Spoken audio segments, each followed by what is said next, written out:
You are listening to the new WCEG Network on WCEGTalkRadio.com. Click your live stream tab or watch us live on your smart TV on YouTube under WCEG Network. I'm Wardell Richardson, your show host right here on WCEG The Hollywood of the South for the next hour. We're your worldwide empowerment group where we speak life into the community.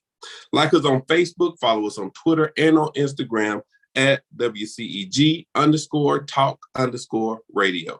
That's WCEG_talk_radio and WCEG Network. That's WCEG Network. Last but not least, topics and opinions are those of the show hosts and guests and not those of WCEG Network. Thank you for your continued support. Once again, ladies and gentlemen, welcome to 2022. And you know I had to come back with a bang. Because I am Wardell. That's what I do. I come with a bang. So I want to first welcome you to a brand new year. It's going to be a great year. I'm looking forward to a lot of things that's popping this year, especially with my film company, Rain Dance Films. I cannot wait to start working on my new TV series that's going to be popping. So with that being said, before I get to my wonderful guest, because I've been watching this woman for a while, and I've been seeing her do some things. So before I introduce you guys to her, I have a few announcements. First, ladies and gentlemen, it is still a pandemic. Just wear your mask, man. Wear your mask. Now, this Omicron virus that is going around, they say you're not going to die from it, but you're still going to get sick from it. Some people get really sick. Some people don't get as sick.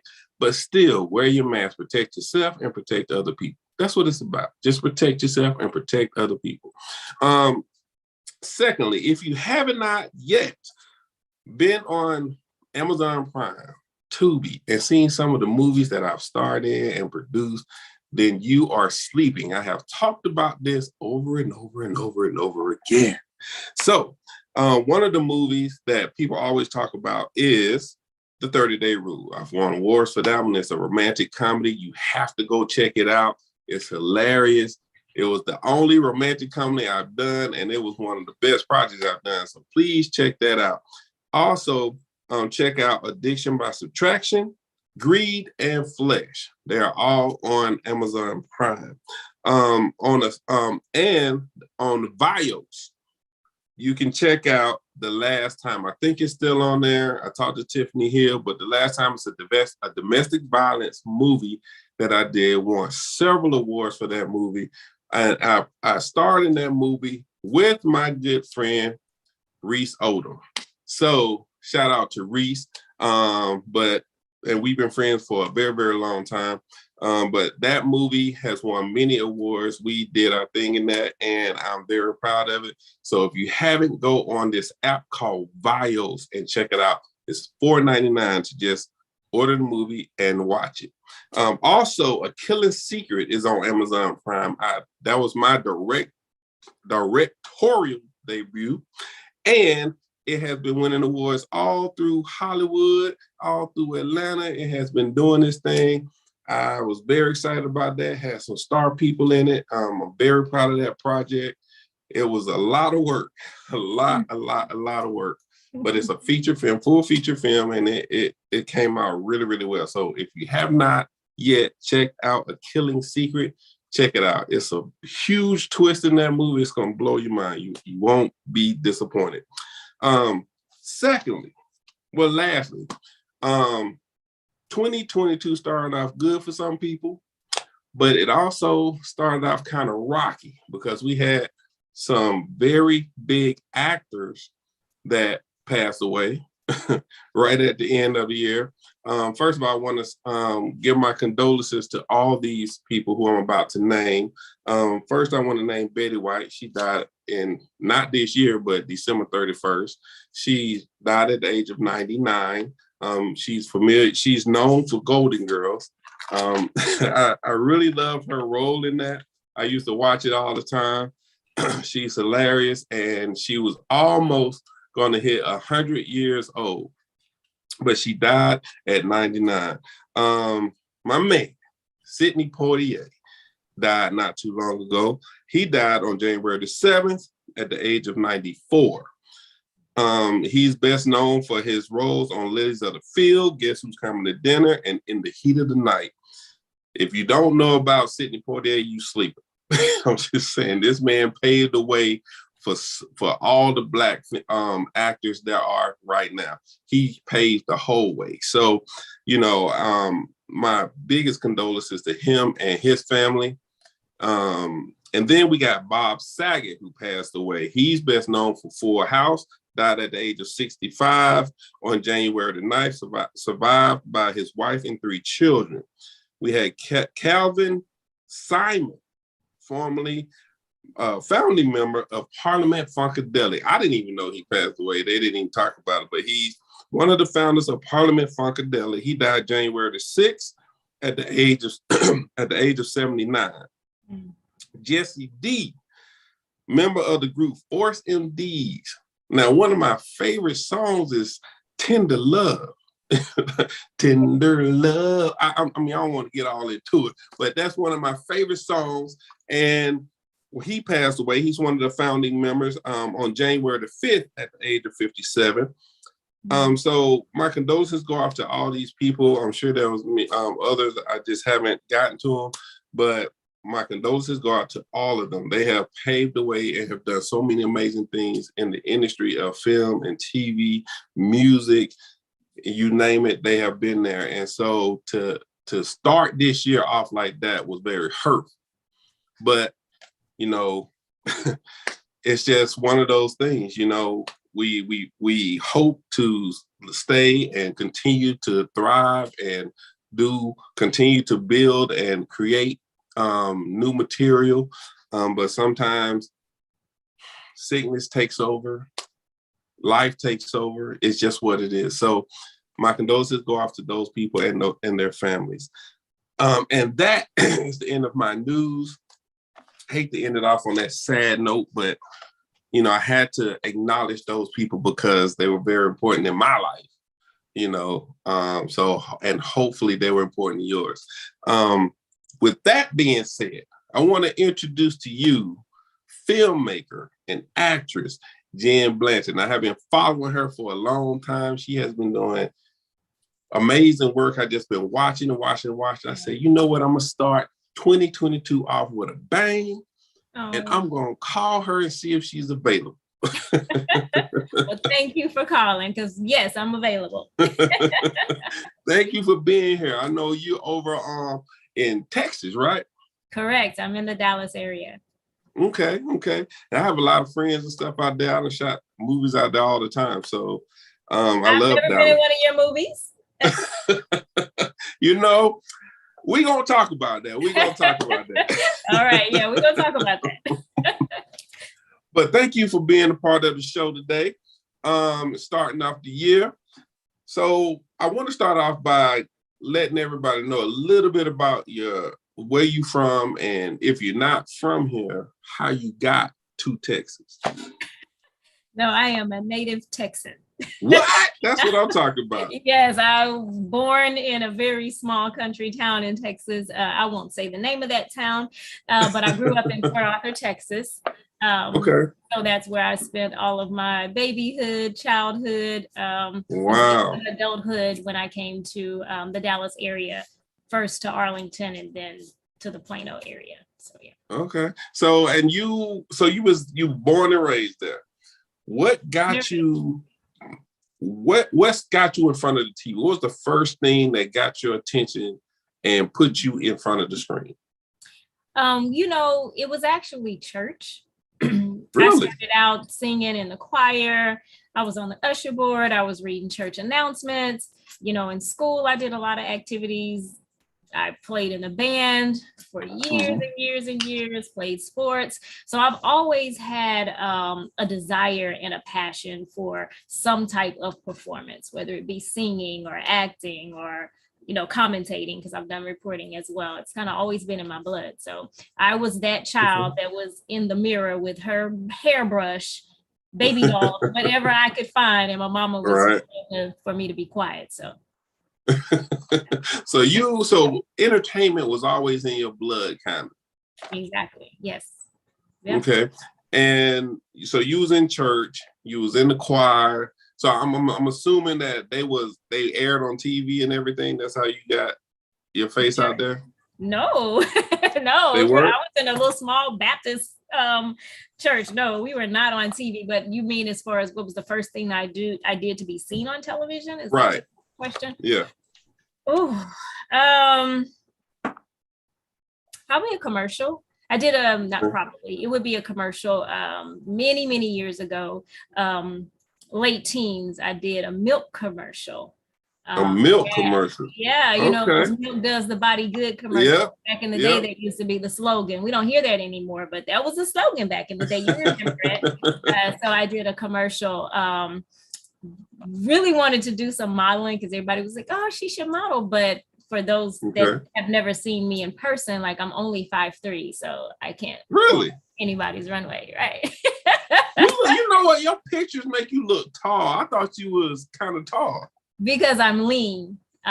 So, you know, short torso, but long legs. But they were like, oh, she's really pretty, but she can't be no runway model. No, on her. So, you know, it's like, okay, I can't runway model, but I have other talents. So let's start that out, start doing plays, stage plays here in Dallas, which are really big. You know, we're in the South, so stage plays are huge. And the people that produce stage plays here like to bring in name talent, people that we've seen on television. So was able to start acting with some pretty, you know, famous people.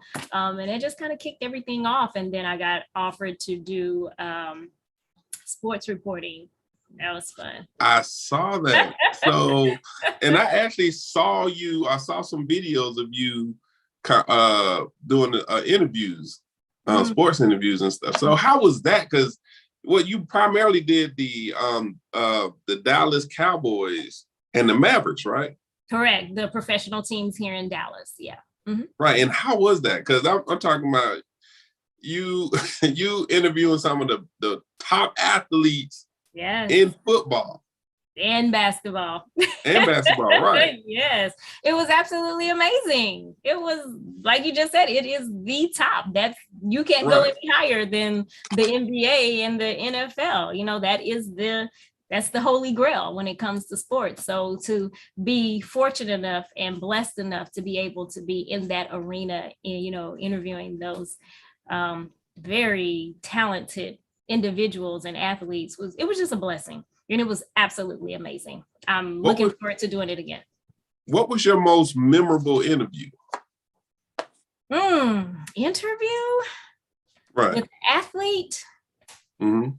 Because I've covered, you know, more than just athletes. I've done interviews with entertainers as well. But most memorable interview for athletes, for me, I always had fun interviewing Vince Carter.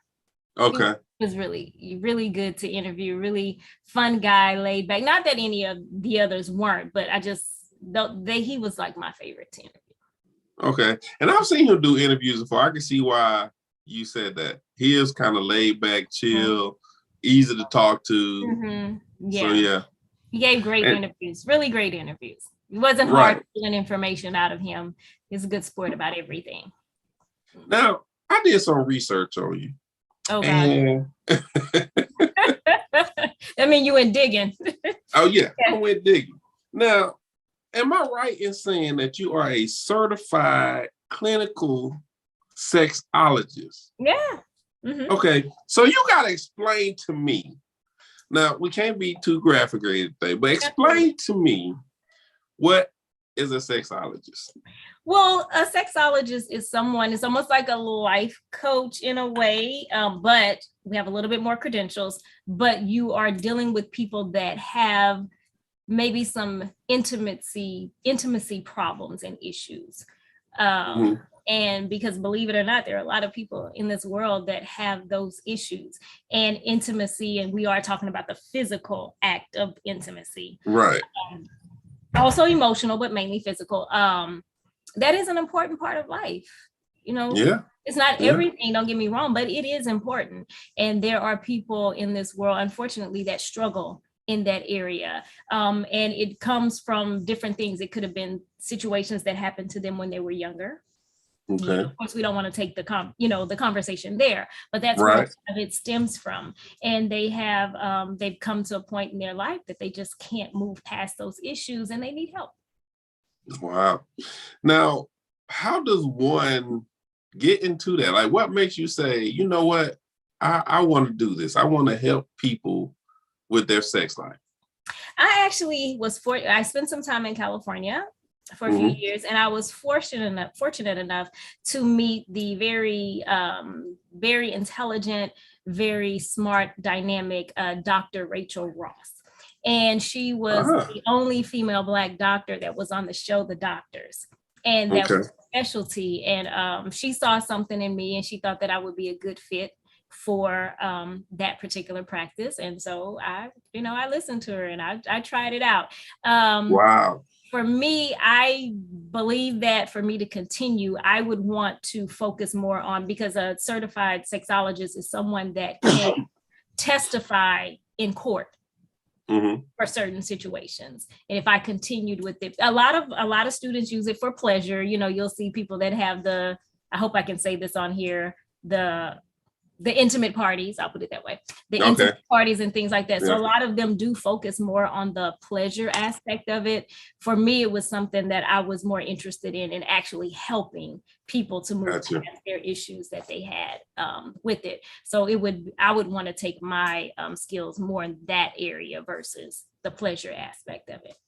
That's interesting. So you were chosen basically to go into that, and you just ran with it. Basically, I've ran with a lot of things in my life that I was chosen. You got to be discerning. You got to be discerning. But the ones that I have decided to run with, that I was chosen for, have been a huge blessing for me. Yeah. And see, same thing here. I was chosen to do this radio show. So, and it's been a blessing. Like, I've been able to help a lot of actors, producers, directors. So that's the whole point of it. If you can't help other people by doing something that you love to do, then what's the point? Right. I think that when you're a good person in general, don't get me wrong, we all make mistakes. Nobody is flawless. We're human. So we all, have some type of flaws. But when you live a good life, a clean life, you're treating people as right as you possibly can, that energy reciprocates. And a lot of times you don't even have to look for opportunities. They are given to you. Wow. Yeah. Nicely said.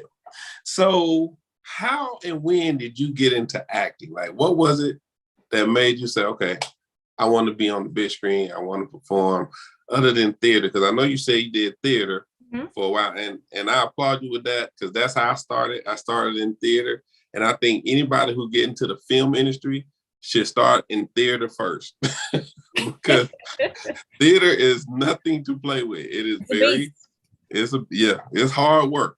It's hard work, and there is no cut. There is no start over. Like, once that thing happens, it's go. Once you on that stage, that's it. You mess up, you better roll with it and figure out a way to make it so the audience doesn't exactly. So yeah, it's a beast. No, again, going back to childhood, I would watch TV shows and would emulate, my favorite character, of course, in the show, would always emulate the lines, and I would remember everything, and I could act out that whole TV show or movie the same thing. Or whatever it was. And I just knew it was somewhere that I was going. Didn't necessarily know how. About 20 years ago, if not more than 20, I had this intuition that I would one day be making films. Didn't realize it would take me 20 years to do it. You just never know how the journey is going to go. But I just always knew it would come to pass. So what was it that, because I guess as an actor or actress, and you've been, behind the scenes and been on sets and seeing how things roll. Ultimately, you were just like, you know what? I want to do my own movie. Is that how it went? Well, no. Probably about, and you have to forgive me with the years. I've never been good with numbers. I'll put that out there now, that it's not my forte. Even when I'm on set, they be asking me what scene number it is. I don't do numbers, so I don't know. So probably about, I'm going to guesstimate about 10 years ago. or so, I this filmed my first movie. This was before streaming platforms were really huge. This was when everybody was still going to Blockbuster. They were going to Redbox. And me and some people, we got together. I casted a film, directed it. I directed a short film. Hadn't really directed anything. We produced that movie. We pressed it. We sold it on Amazon, not streamed it, because streaming wasn't a big thing then. Right. When you could send your products to Amazon, your books and stuff, you remember that? Sell it on Amazon. We sold it on Amazon. I believe that the creator felt like I needed to learn some more. And so my journey took a little bit of a turn to where I was doing the sports reporting, because it was shortly after that I started doing the sports reporting. And but I always said, I don't need to go to LA to make movies. I could be a success here in Dallas, but I ended up in LA. And I believe I needed that, I know I needed that, because I needed to be on set. I had I had some great experiences in LA. I needed to be on set to see, so that I could come back and do what I'm doing now. Right. And so basically you took that as a lesson. You was going to school basically when you was on set, seeing what was going on, so that you can take that and build your own empire with it. Absolutely. If for anybody that has that desire and they're on these sets, I recommend to them, don't just get on sets, be goofing off. I mean, you have fun, but pay attention. You know what I'm saying? Soak in that knowledge. Watch what they are doing. Try to learn as much as you can. And then you take that and then you create your own. Now, as a Black woman who is growing in this industry, filmmaker, actress, do you feel like it's more difficult for Black women, or is it getting easier for Black women to get cast for movies? Yes and no. I still believe that it's difficult. Like, even myself, I've experienced certain things that I will just say that I was fed that if I was willing to do certain things, then I could be here, or I could be in this project, or, according to them, my face would be plastered all over BET right now in a lot of the shows that were on there. You understand, but I just chose not to take that chance and go that route. I still believe that we have a lot of discrimination that we face, even though the Black woman kind of had this surge a little bit that the natural hair, everybody wanted to cast us. That was just for a short period of time. Because if you notice, it's going right back to what it normally is, and we aren't getting as many roles.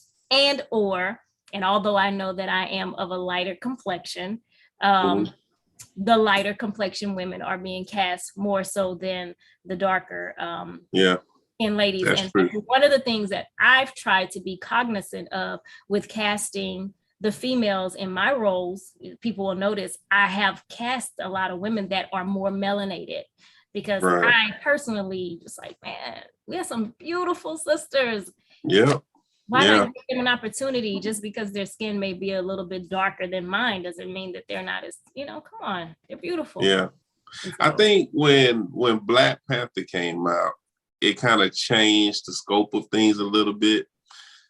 But it's still a challenge. And, what people need to understand is that,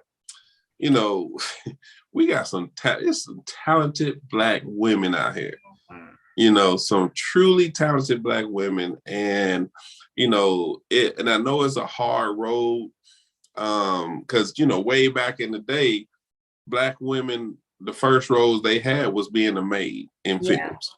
Exactly. And they had to grow from that, So, it's a huge industry, and there's room for everything. And I think people are getting smart now and creating their own way.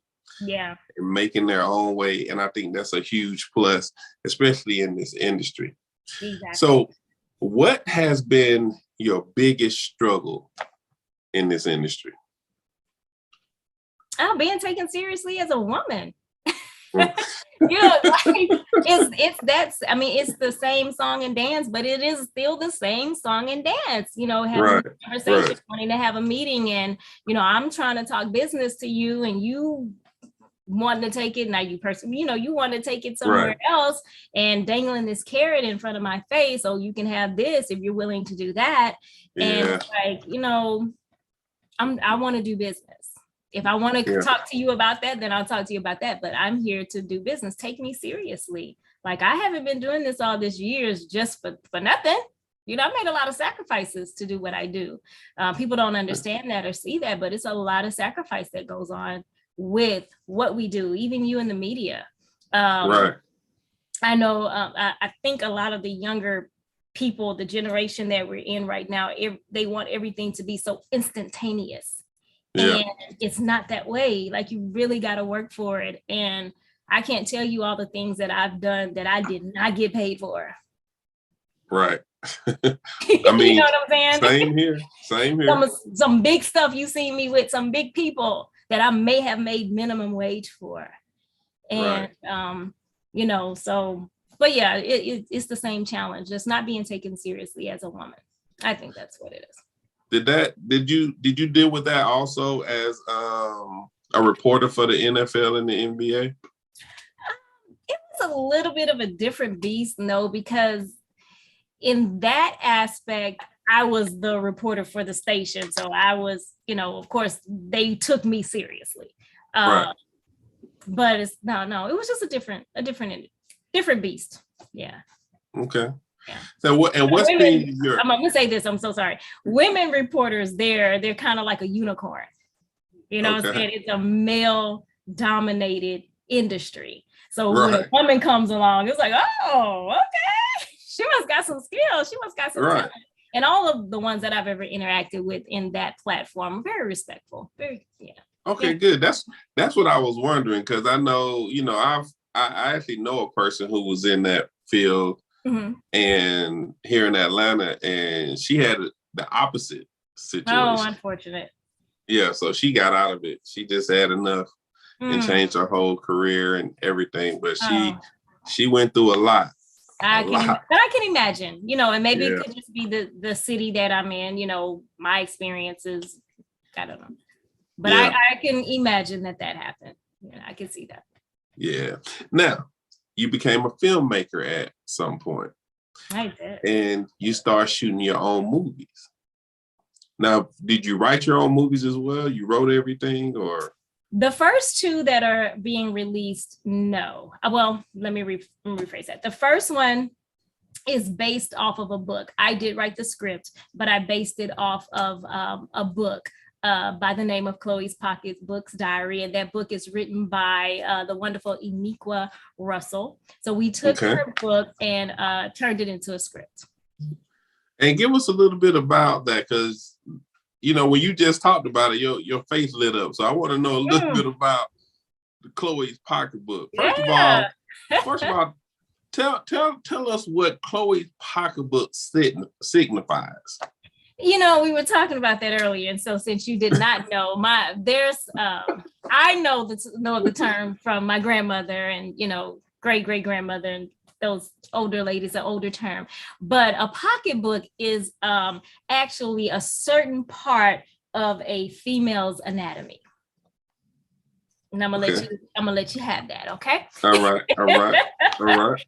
So this movie is about Chloe, our lead character, our protagonist in this film, and it is her journey and her experiences that she has going on with her pocketbook. Okay, all right. And how was that movie? Is that a feature film or a short film? It is a feature film, honey. Okay, because I got to see this. You do?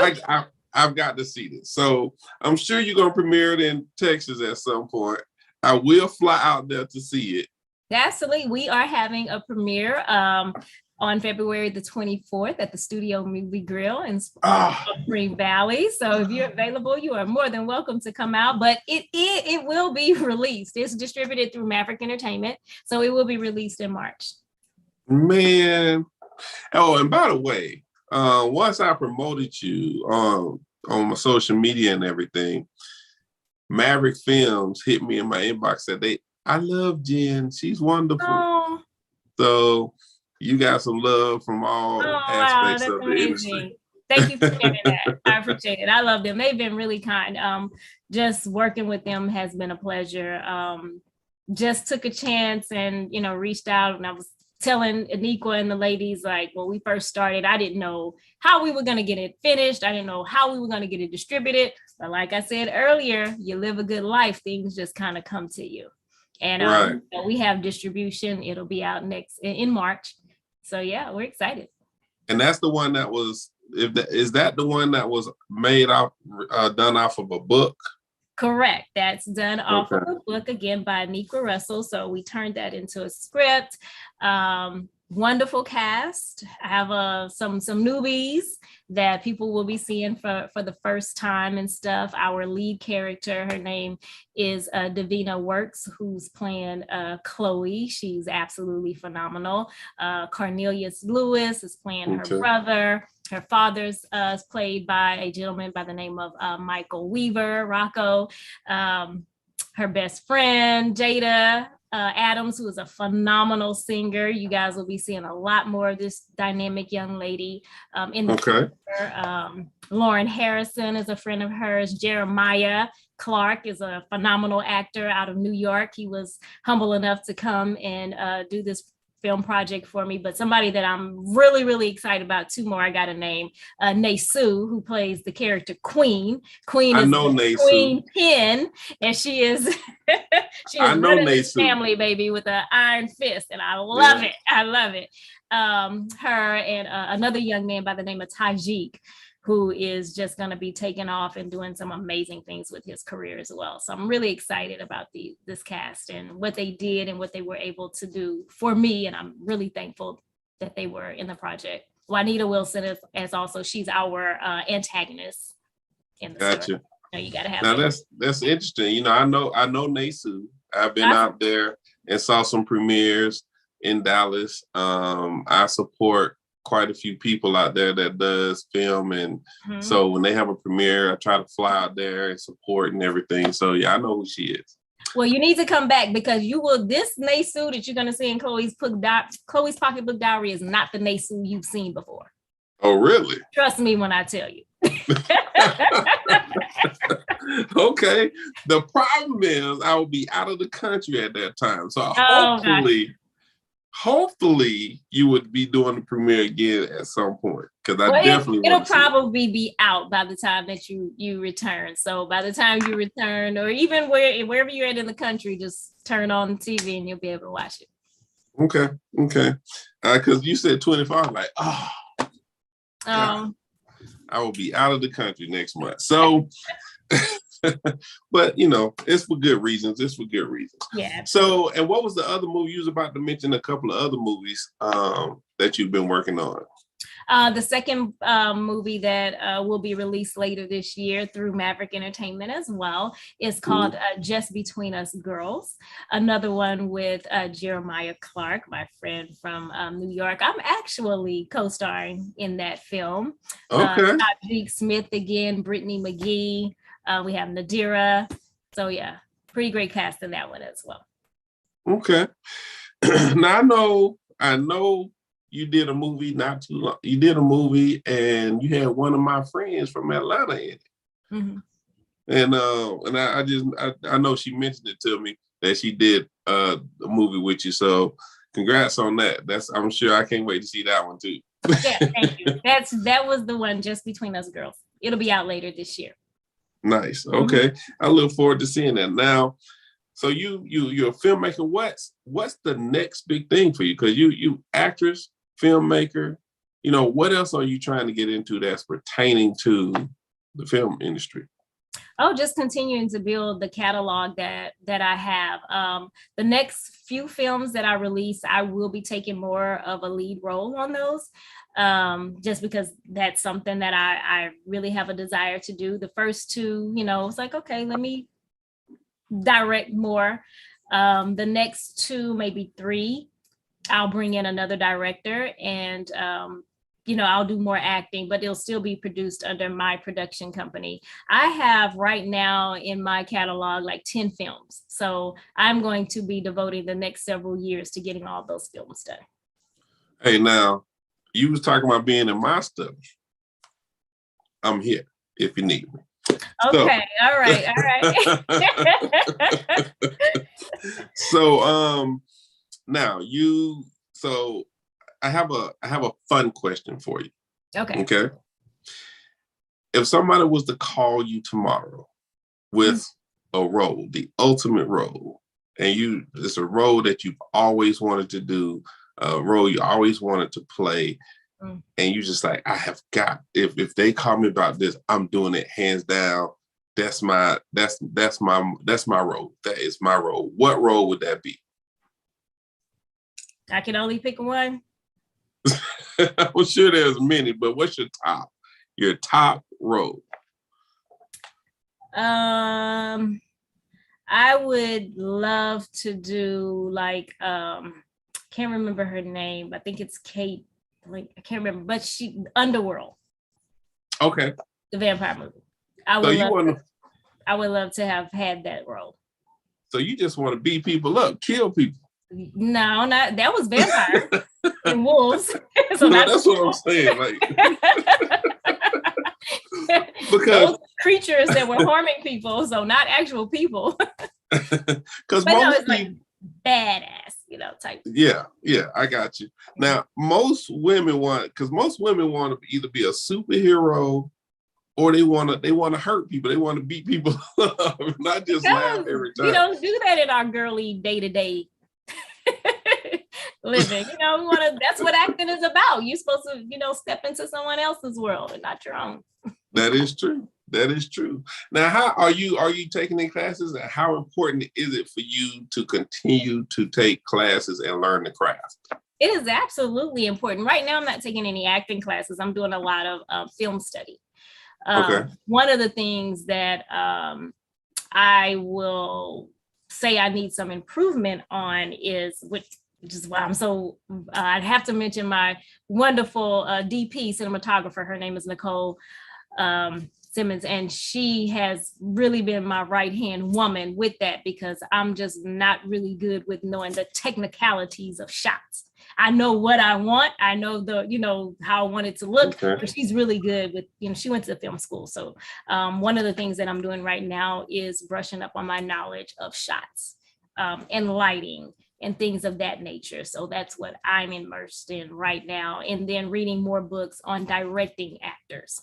So that's where my study goes right now. Mm-hmm. Okay, that's big stuff. Because so obviously you plan to continue making your own film and building your own path, and that's dope. Because I think that's what a lot of people need to start doing, and a lot of people are doing now, especially over here in Atlanta. It's so many filmmakers, and it's unreal. All the filmmakers here, it's unreal. Now, if you had an actress or an actor, well, actually, I want one of both. If you had one of each, actress and actor, that is your dream person to work with on set, who would they be? For actress, that's easy for me. And that would be Biola Davis. And I'm saying that from a personal experience of meeting her. I actually did some work on How to Get Away with Murder. It was the episode where they merged How to Get Away with Murder and Scandal.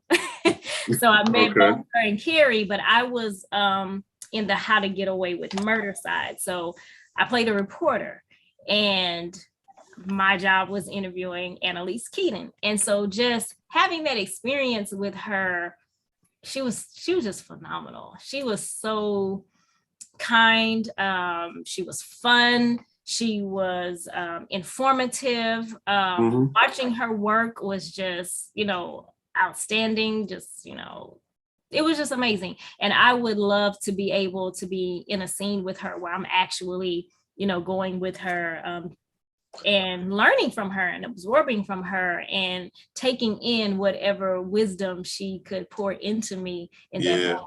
So she It's is nothing like working with a powerful actor or actress when you're on set, because they feed you and they push you to a whole nother level. Because if you don't respond or act according to what they're doing, then it's not going to look authentic. Exactly. And that's what I love about it. I love working with amazing actors and actresses that push the envelope. Right. And as far as men, I would say that right now, Jonathan Majors, I've really taken a very liking to his talent. And, you know, he's from Dallas. He's from Duncanville. Really? Yes. He's a Dallas guy, Texas guy. I kind of, and I use this word loosely, but I'm gonna say as far as his talent, I fell in love with him in Lovecraft Country. Like, I was like, oh my God, I got to work with that young man one day. He is phenomenal. So he would be. Now, that's interesting. That's interesting.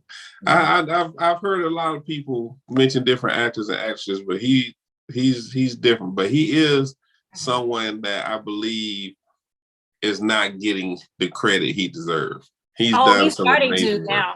He's starting to, because he's in a Marvel movie now coming up. He's actually gotten to the how can I say it, the non-melanated round table in Hollywood.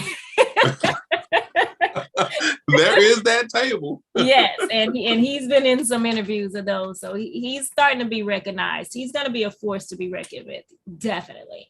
So I would love to work with him. Okay. Now, I've asked you what was your biggest challenge. What has been your biggest success? My biggest success to me is thus far, because it's going to be more, but is having the opportunity to do this, regardless of how difficult it is, regardless of the challenges that, you know, may come upon, you know, I may face, regardless of the, you know, different people and different things you have to deal with. The fact that I'm able to do it is a success, because not everybody can do it.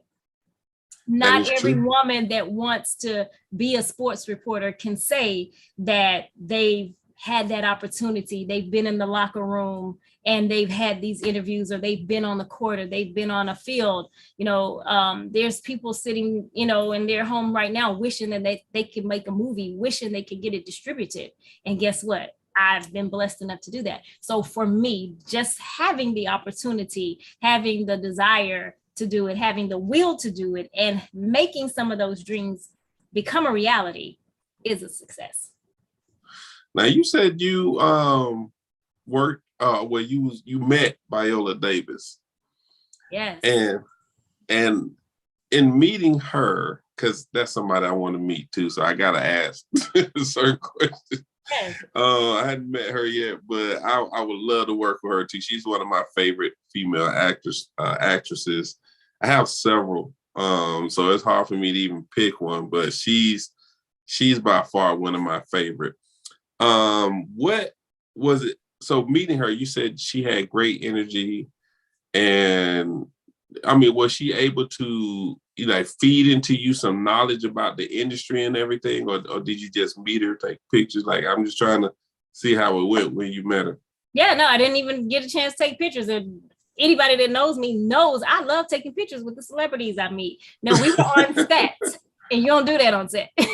We were working. Okay. So again, I played a reporter and I was interviewing her. So it was us filming the scene. So when you're, you know, of course you have the downtime before they say action. Right. And I'm talking to her like me and you were talking, like, but she's in my face. And, you know, just talking to me, we talked about stuff on the help, just the industry and stuff. She didn't feed anything to me as far as the industry, but like what we were doing. Yeah. You know, one of the things that I admired about her, she was shooting, that was a movie that they were shooting. I can't remember the name of it. And that was a scene, well, the pay that she was supposed to get paid wasn't enough, like what the white people was getting paid on the movie. She had a problem with it. And one of the white actresses actually got on her side and they boosted her pay up. Was it Biola or Octavia Spencer? Was it Octavia I think Spencer? it was Octavia Spencer, I think. Okay. It might I have said been it didn't happen Octavia. with Viola. So let me know, but I know for a fact But that it happened with Octavia Spencer. Okay, because I know Biola had an issue with her pay at some point. Okay. I sure. read it somewhere. Yeah, and it constantly happened with Black women, and it just frustrates me because these are some powerful Black women. Like they're changing the game for all Black women. Right, like Viola is the only woman to have like a Tony, an Emmy, and an Oscar. Yes, right? yes, yeah. And she and there's been many other Black women who came out before her and who was killing it. But she was the one that stood out and got those awards. Mm-hmm. So I have to give her much applause. So she's so humble. Like I could tell by the way she is whenever people meet her and stuff in the interviews and stuff I've seen. She's just very humble, very delightful. So I look forward to meeting her one day. I absolutely look forward to meeting her one day. Yeah, she is. I also did a lot of work on NCIS LA. And had the opportunity, if you ever watch NCIS LA, you know who the actors are on there. Right. LL Cool J is absolutely phenomenal. Yeah. I love working with LL. He was great. Every time I was hired to work on that set, I knew I was going to have a good time if LL was on set that day. But there was another very beautiful melanated woman that's on that show, and she wasn't as kind. And she's more popular than Viola. Okay.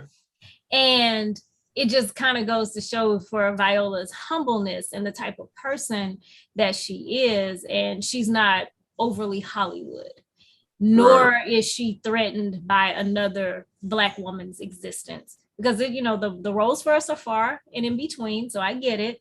But when you don't have to, when you know who you are and you're not threatened by another Black woman, another actress, that goes a lot to your character. I have heard that a lot of Black women, some Black women have treated other Black women, very negatively in the industry, when I feel like they all should be joining together to fight this stigma about, of what a Black woman stands for in the industry. Yeah, we should. Hopefully one day, maybe the generations coming up after us or behind us will do so. Hopefully. Yeah. Yeah, hopefully. I mean, things are changing though. I feel like, because now in all the streaming services and everybody's looking for Black content right now. That's the hottest thing, Black content. And I guess at some point they realize, okay, these Black people, they can do some things. They putting out some good work. And we watch movies too. Oh yeah. We watch a lot of movies. Exactly. It's a lot of movies though. I don't know if you'll remember this movie. It was called Half Plenty. Yes. One of Tracy Edmonds' first films. Yes. I was doing some research on film financing one time, and once I realized how much money that movie made, I was like, whoa, our films make money too. And it was a low budget film, very low budget. Low budget. And that film made multiple of millions of dollars. So yeah, because I watch it every time it come on TV, and it would come. Yeah, it still comes on. Wow. I love that movie because the whole concept of it and what they go through and how they end up in the movie, it's a really good movie. Right. I love love stories, good love stories with Black people, because in most of the love stories and stuff that deal with Black people, one person is always poor or something, or they homeless or something crazy like that, and they find God. It's always that concept. I don't like that. Right. And you like that? I don't like that. Oh, okay. I don't like that. I would say we have other stuff going on in our lives besides being homeless. Right. Yeah. I'm like, everybody's not homeless. Why? Right. But that's what they do. They make it seem like they homeless, and somebody with money comes out of the blue and save them, and now they not homeless anymore. They're in a home. Like that's normally how it happens, and I think that's so low rated for Black people. I agree. Because there's a lot of successful Black people, and we got love stories as rich people. We got love stories at middle class people. Exactly. I agree. So we got to change that stigma too. Now we got 10 minutes left in the show. That went by quick because I didn't think we had enough to talk about. I was like, nobody wants to talk for an hour. I told you. You said, well, we got a lot to talk about. Yeah, okay. We got some things to talk about. No, you have a great energy. So, I've been watching you for a while, everything you've been doing. So, I think that, you keep doing it, man. You're going to be popping just like everybody else. So I'm already popping. What you talking about? But yeah, well, thank you. I appreciate that. I can't wait to see your movie. I want to see it. I hate I'm be out of the country, but I want to see Let me tell you, like wherever you're going, I'm sure you'll have access to Wi-Fi, right? A little bit. Okay, whenever you have an opportunity. I'm going to Africa. They watch movies in Africa. Yeah, they do.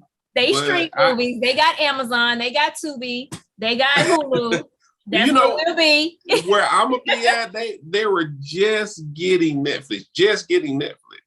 Oh, literally. Okay. Understood. So they're a little behind the times where I'm going to, which is one of the reasons why I'm going there to teach film and social media and all that kind of stuff. Nice. That's the whole purpose of it. So I'm looking forward to it. It's going to be fun, something different. Now, if you had any kind of advice you would give to your listeners right now, what would that be? To my listeners, I'm assuming that you're talking about people that are wanting and have a desire to make it in the industry, actors and things like that. Yes. That's what you're talking about. Don't be afraid of the word no. I say that all the time. Mm-hmm. No just means next opportunity. Don't take stuff personally if you're not chosen for a role or chosen for a part. It does not mean that it's something wrong with you. You may just not fit that character. And that's okay. You're not going to fit every character. Make good networking relationships. You don't have to be fake with them or phony, but just make really good networking relationships and don't burn bridges because you're upset that things don't go your way all the time. You got to realize that filmmakers, and this, Wardell, it's more than just about what we desire for certain things. We often have other people to answer to. If somebody else has written a script, that writer has that idea of how they want that character to be or that story to go, or if you're answering to the financing person. So yeah, just don't take things personally. Keep pushing, keep learning, keep growing. You don't always know everything. And I tell people this all the time, and it's so true. With being sports, doing sports, everybody knows, I don't care who says whatever, Kobe Bryant was one of the greatest players in basketball. Every time he came to Dallas or we went out to Los Angeles, he was probably the only one on the court practicing. Yeah. Kobe been in the playing basketball for years, but he still did it. Right. Why he was one of the greatest. So you got to continue to hone your craft. Yes. So yeah, just keep growing and don't stop. Just because you hear no, again, next opportunity. And one of the biggest things you mentioned is networking. I don't think people know how important that is in this industry. Networking is key. And if you're not willing to open your mouth and talk to people, this is the wrong industry for you to be in. I'm telling you, knowing people meet, and always remember, you never know who you're going to meet. You never know who you're talking to. So treat everyone with respect. Everyone respect. And also I think sometimes they don't realize, okay, yeah, that person may not have an opportunity for you right now, but who knows what will come 2 years down the line, 3 years down the line, that may be really major. And of course, I'm not saying just network, just to get an opportunity or just to get a role. No, you need to make genuine relationships when it comes to your network. Be authentic with who you are. Right. And it'll just come organically. Nice. Good, great words of wisdom from the lovely Jenn Blanton. Thank you for being on the show. How can people reach you if they wanted to contact you? Just like you did on Facebook at Jenn Blanton. Same with Instagram, Jenn Blanton. My film company's IG is at Ginger Snaps Films. So either Jenn Blanton or Ginger Snaps Films is where. Now, what made you name your film company Ginger Snap Film? That's a catchy name. Oh, just because I wanted to throw gin in there. It was tossing around ideas. Oh. And I think it's because I had I'm a horror buff, if you haven't picked that up by now. I had watched this movie called Ginger I love Snaps. Horror. Okay. You remember that movie? Yes. When the two sisters turned into werewolves. Yeah. And I was like, yep. I like that. So what, and I was going to ask you that, what is, so your favorite genre is horror? Yes, that is my favorite genre. I love horror. I love horror. I every time I go to look for a movie, I instantly go to horror first, because I'm always trying to figure out what I can watch that can scare me the most, and I haven't found nothing yet. Now, back in the day, when I first started watching horror, what was the movie with the little boy that was possessed by the devil and everything? Omen? Not The Omen. I can't think of it. It's on the tip of my tongue, but Omen was one. But The Exorcist got me. Candyman, like that's old school horror. Yeah. Like that, those were scary. I never thought Candyman was scary. I was just like, he got a cool voice. That's all I kept thinking about, his voice. Teenager, when I saw the first one, and I remember going home and like I had to go to the restroom and I refused. And I was like, Mama, can you please go there, turn on the light in the bathroom? Candyman made me in the mirror. I remember nobody wanted to say his name 5 times. No one would say his name 5 times. That was too funny. But I'm a horror buff too. I love horror. I always try to find the best horror film. Yeah. And then if that don't work, I go to the best action film or thriller. Yeah. I love stuff with twists and all that kind of stuff. You know, it's just something to it. I like trying to figure out who did what and what's going to happen next. Yeah, exactly. You know, but I love that. So thank you so much for coming on the show. You're so welcome. Thank you for having me. I truly appreciate that. Congratulations on your success with your film. Thank you so much. I will be, whatever streaming service it goes to, I will be tuning in to watch it. Good. It is good. I will let you know it's going to Tubi, Hulu, Amazon. Chloe's Pocketbook Diary will be released in March. So yes, anybody listening, please be on the lookout for a dynamic cast. Chloe's Pocketbook Diary. Okay. And ladies and gentlemen, if you hadn't noticed what pocketbook means, then I don't know what to tell you, but you need to watch it. Right? You're going to have to watch it. And watch it to the end. That's when we reveal what the pocketbook is, at the very end. Mm-hmm. Right. So thank you once again for tuning in and coming on the show. Ladies and gentlemen, Jenn Blanton. Please go and follow her on her social media.